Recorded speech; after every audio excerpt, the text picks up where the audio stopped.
Welcome to the revision video on how to answer 12-mark questions for Unit 1 and Unit 2.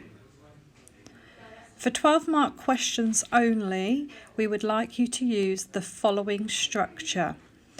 You will be answering the 12-mark questions using 3 paragraphs. Paragraph 1, we're going to be using the structure of point, explain or example, analysis, and that is using chains of analysis, so thinking about the impact of what you're saying, which is where we get the leading to. What does this lead to for the business or for the stakeholder if the question is asking you that? You will then complete a second paragraph. The second paragraph will follow exactly the same format. You will add your point. You will then explain and give an example if needed. You will then give analysis, again using chains of analysis, thinking about the impact on what that is then leading to. And again, leading to is the impact to the business or the stakeholder. What your final paragraph will be is your conclusion, your evaluation. And what you will find with the 12-mark question is that you're actually assessing whether a business should do one thing or another thing, or the impact of one thing against another thing. So you're talking about 2 different points, and therefore your evaluation must state what you think the biggest impact will be out of the 2 points you have made. Are you going to go with the point you made in paragraph 1, or are you going to go with the point in paragraph 2? And this is the really important word here. Why? Why have you chosen to go with your particular impact from paragraph 1 or paragraph 2? What is it about that particular point that's going to have the biggest impact on the business? So this is where you are justifying why you have gone with that particular choice. And again, within that evaluation, you must be then talking about what it would lead to for the business and the stakeholders. Let's now have a look at that in practice on an actual exam paper. So here you can see there was a particular exam question. This is from a Unit 1 exam in January, and for this particular exam, you do need to bear in mind you have to follow what they're saying. So they are asking you to analyse 3 social factors that may have a positive impact on this particular business, which was a pancake business. So essentially, you're using the exam structure and having 4 paragraphs. So you'll have paragraph 1 making your first point, paragraph 2 making your second point, and paragraph 3 making your 4th point. We then see the final paragraph, which becomes paragraph 4, which is your conclusion.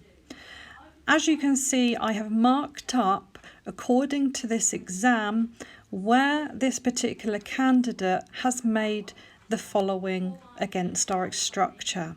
So in paragraph 1, you can see that they've made a point. One social factor that would have more students attending our nearby college. They've then further explained this point. This would have a positive impact on Phillimore pancakes, as most of the lunchtime customers are students. They've then given their analysis. More students attending the college means more students are likely to go to Phillimore pancakes. And then we have what this leads to, which means more sales, so that's the impact on the business there, and again, which then means it will lead to an increase in profits, and that is how you essentially get to what we call the level 3 analysis in the question. As you can see there, this particular candidate has then taken another point from this particular case study and talked about building more houses on a housing estate. And then they have followed exactly the same format through with a leading to, which again they suggest would lead to more profits as well. The third paragraph is their point on disposable income, and again they have worked that through using point, explain, example with an analysis and then leading to the impact for the business, which in this case is increasing revenue. And finally, you can see the fourth paragraph, which is the evaluation paragraph.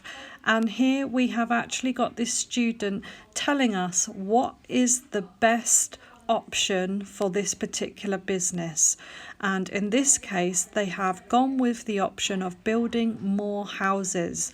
So that that conclusion has come from one of their points that they have made. Okay, because you are selecting which one is best for the business.